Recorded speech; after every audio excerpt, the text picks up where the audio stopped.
हे काय बोलतेस? होय असुर नरेश, ते सगळे रिपू तिच्याच जवळ आहेत. मोह तिच्या मोहनमाळेत, क्रोध त्रिशूळाच्या दांड्यात, काम कमरपट्ट्यात, माया पायातील घुंगरांमध्ये आणि मत पायाखाली असलेल्या गादीत आहे. आणि ती तुळजा ही तर सतत त्या जगदंबाच्या पाठीशीच असते. अहो, त्या जगदंबाने अनेकांची अनेक संकट दूर केली आहेत. त्यामुळे ती त्या गावातील सगळ्यांची लाडकी झाली आता. हो असू नरेश, आणि ही माहिती आपल्याला कळावी अशीच आमची इच्छा होती. या माहितीमुळे आपल्याला अंतिम ध्येय गाठण्यासाठी नक्कीच फायदा होईल. असुर नरेश, आम्ही आपल्या पत्नी आहोत आणि आपल्याला सहाय्य करणं हे आमचं कर्तव्य आहे. असुर नरेश, आपण हिला एवढी दूषणं दिलीत, पण एवढी मोठी कामगिरी तिने स्वतः केली, अर्थात आमच्या मार्गदर्शनाखाली.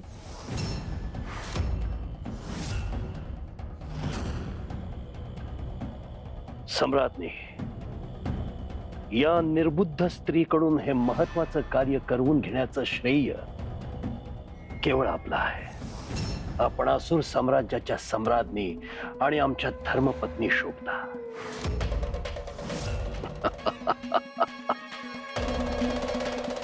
इकडे ते साधू आमच्यासाठी तो विधी शोधत असतील, आणि इकडे ही वार्ता कळतीये. याचा अर्थ तुळजा आमच्या पायाशी येण्याच्या मार्गातले अडथळे एक एक करून नाहीसे होत आहेत.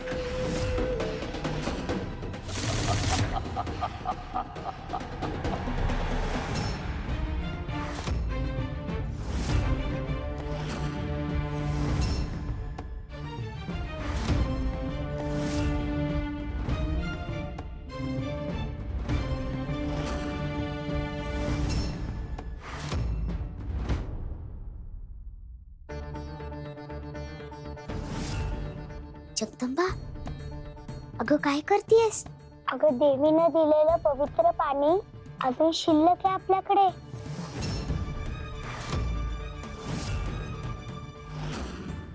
कसं काय? अगं, ते ताक बनवलं होतं ना काल आपण काकूला देण्यासाठी, ते सापडलं मला. अजून चांगलं होतं ते ताक तेव्हाच टाकून द्यायला हवं होतं. माझ्या लक्षात कसं आलं ना? कुठे आहे ते ताक? ते बघ.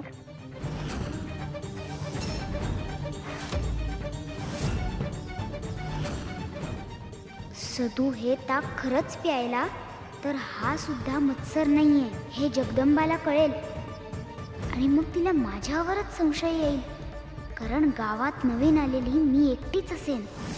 नाही नाही नाही, हे थांबवायलाच हवं, नाहीतर सगळाच खेळ संपून जाईल.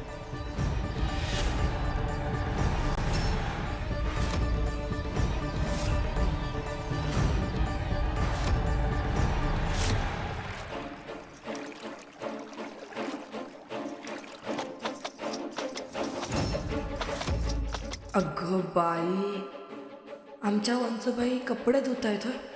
चला, थोडा त्रास द्यायलाच हवा हिला. त्या राजवाड्यात तर दासीसारखं राहावं लागतं. इथे आल्यावर राणीसारखं मिरवायची, दुसऱ्यावर हुकूम चालवायची संधी मिळते, तर ती कशाला सोडायची?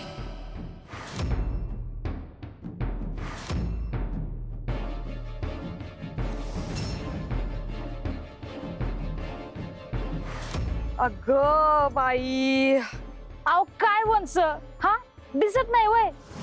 आता धुवून पिऊन आणलेले कपडे तुम्ही चिखलात पाडले. जरा बघून चाला की, डोळे आहेत का भोक? ए, जास्त आगाऊपणानं बोलायचं काम नाही, सांगून ठेवते. ननंद आहे मी तुझी. काय ग, दादा जे काही सांगून गेला ते विसरलीस का काय? मुकाट्याने ही सगळी कापडं उचलायची आणि परत धुवायची, आणि नंतर जेवण दिवण व्हायला जायचं आहे काय? आणि काय का, हा ते हल्ली घरातली स्वच्छता नीट होत नाही. बघितलं की मी सगळं बघितलं. एक काम कर, घरातलं सगळं सामान आता उचलायचं, झाडायचं, मग परत ते सगळं सामान ठेवायचं काय. आणि ते पुढचं आणि मागचं अंगण नीट सारवायचं. आणि सगळं सारवून झालं की मग शेतात जाऊन अहो एवढी कामं नाही जमायची मला. अगं असं कसं जमायचं नाही, जमवावं लागल. मी जर माझ्या खऱ्या रूपात आले तर काय होईल लक्षात आहे ना?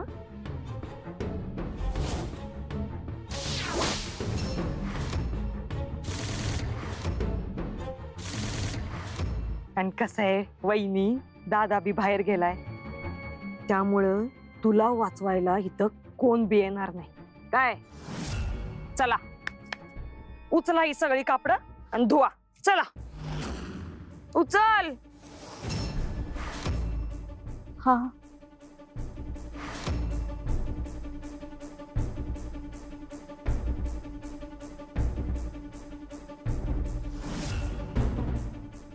हे एक भारी वाटतं.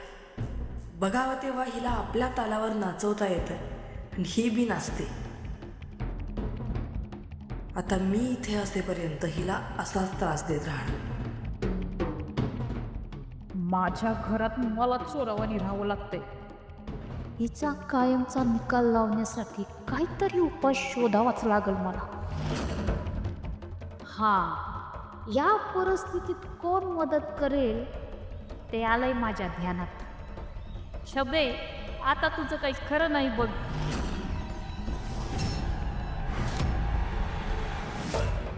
हे ताक प्यायल्यावर ह्याला काहीच होणार नाहीये हे मला माहिती. पण जगदंबाला हा मत्सर नाहीये हे कळेल आणि मी हे होऊ देणार नाही.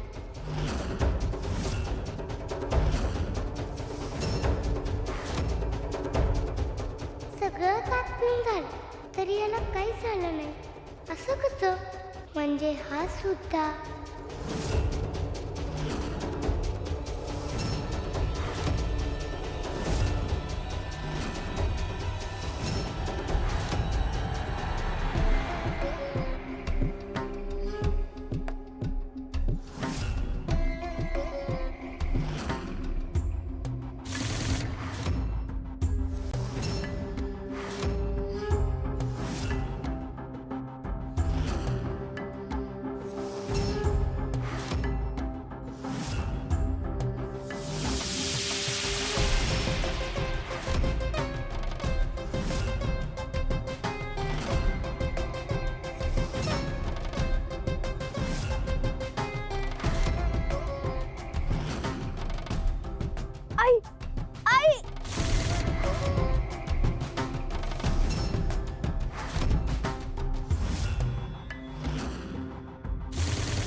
साधू.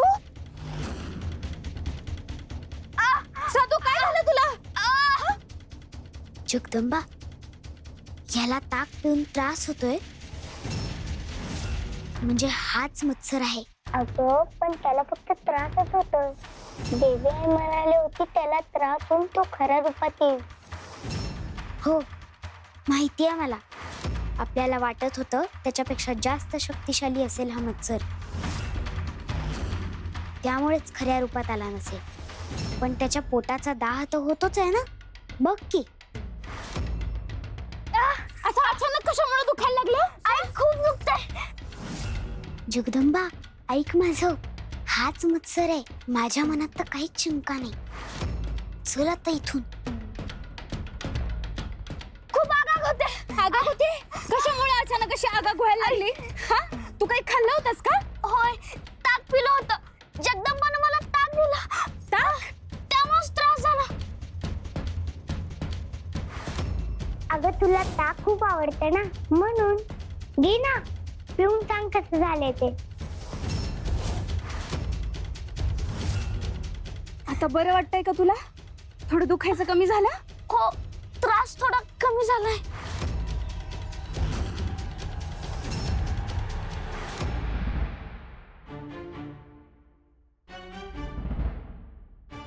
देवी आई, तुला ठाव नाही असं काही नसतंय बघ. माझ्या आयुष्यात काय चाललंय तुला समजा माहिती आहे ना व.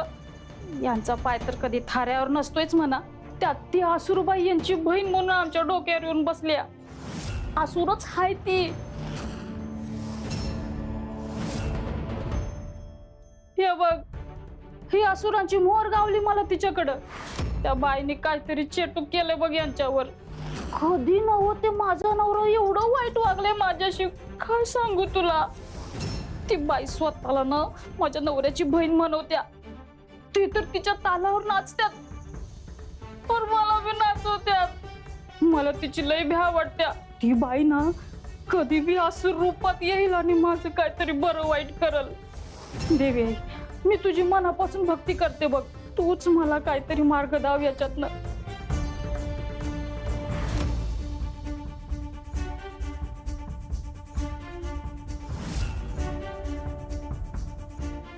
जोपर्यंत तू मला मार्ग दावत नाहीस, मी काय तुझ्या समोरून हालायची नाही.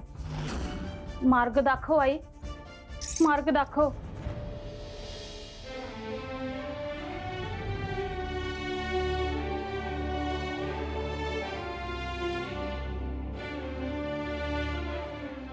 मार्ग दाखव अशी विनंती कोण करतंय? तर जिने जगदंबाच्या प्रत्येक मार्गात अडथळे आणले ती. तिच्या प्रत्येक कार्यात समस्या निर्माण केल्या, कायम तिच्या वाईटाचा विचार केला. जगदंबाचं खरं स्वरूप तिला माहित नाही, परंतु एका लहान मुलीच्या बाबतीत ती खूप वाईट वागली.